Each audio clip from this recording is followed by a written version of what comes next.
조용히 그러나 위대하게 사사 가드온 이야기.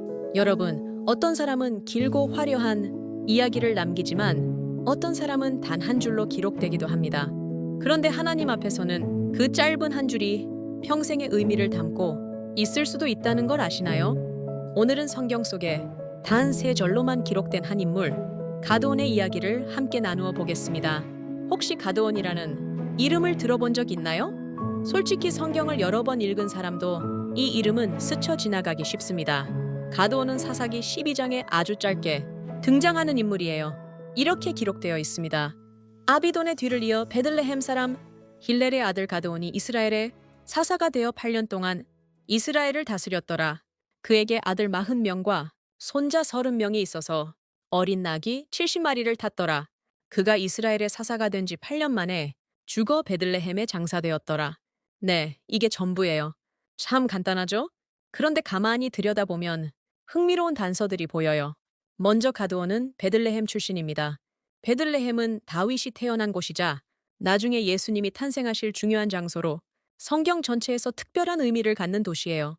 이때의 베들레헴은 단순히 작은 시골 마을이 아니라 정치적, 경제적으로 중요한 위치에 있었고 가드온은 바로 그 중심에서 사사로 세워진 사람입니다. 가드온은 8년 동안 이스라엘을 다스렸습니다. 여러분, 8년이라는 기간은 결코 짧은 시간이 아니에요. 성경은 그가 큰 전쟁을 일으켰다는 기록도, 위대한 개혁을 했다는 기록도 남기지 않지만 오히려 그 침묵 속에서 의미를 찾아볼 수 있어요. 가드온 시대에는 큰 전쟁이나 혼란이 없었던 겁니다. 사사 시대는 늘 우상 숭배, 배신, 전쟁, 그리고 구원의 반복이었지만 가드온이 다스린 8년 동안은 평화가 유지되었던 거죠.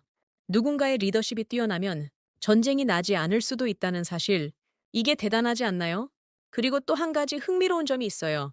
가드온에게는 아들 40명과 손자 30명이 있었고 그들이 어린 낙이 70마리를 탔다고 기록되어 있습니다. 이게 무슨 의미일까요? 당시 나귀는 지금으로 치면 고급 자동차 같은 존재였어요. 나귀를 70마리나 소유할 수 있다는 건 가드온 가문이 엄청난 부와 영향력을 가졌다는 걸 보여줍니다. 게다가 자녀와 손자들이 나귀를 타고 다녔다는 건 그들이 전국을 다니며 행정적인 역할을 했거나 지도층으로서 중요한 일을 맡았다는 의미로 볼 수도 있어요. 즉, 가드온은 혼자 일하지 않고 가족 전체를 통해 이스라엘을 섬겼던 지도자였던 거죠. 그런데 여기서 중요한 건 성경은 그가 이 부와 권력을 어떻게 사용했는지를 한마디도 기록하지 않습니다. 그 말은 아마도 그가 그것을 자기 영광을 위해 쓰지 않았기 때문일 거예요. 사사 중에는 자기 욕심으로 망한 사람들도 있었죠. 삼손처럼 개인적인 욕망으로 하나님의 뜻을 흐리는 경우도 있었어요.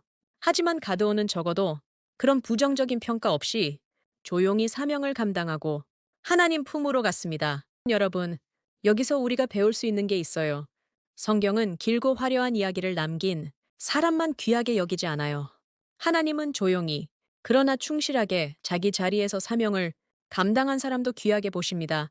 가드온은 아마 큰 전쟁 영웅은 아니었을 거예요. 하지만 그가 사사로 있는 동안 이스라엘은 평화로웠습니다. 그는 가족과 함께 그 사명을 나누며 충실히 나라를 다스렸습니다. 여러분은 혹시 나는 특별하지 않아 라는 생각을 할 때가 있나요? 하지만 하나님은 우리가 어디서 어떤 모습으로 있든 충실하게 살아가는 걸 귀하게 보십니다. 친구들에게 친절을 베풀고 맡겨진 일을 성실히 하는 것, 믿음으로 하루를 살아내는 것, 그것도 하나님 앞에서는 위대한 일이 될 수 있어요. 가드온은 그걸 보여준 인물입니다.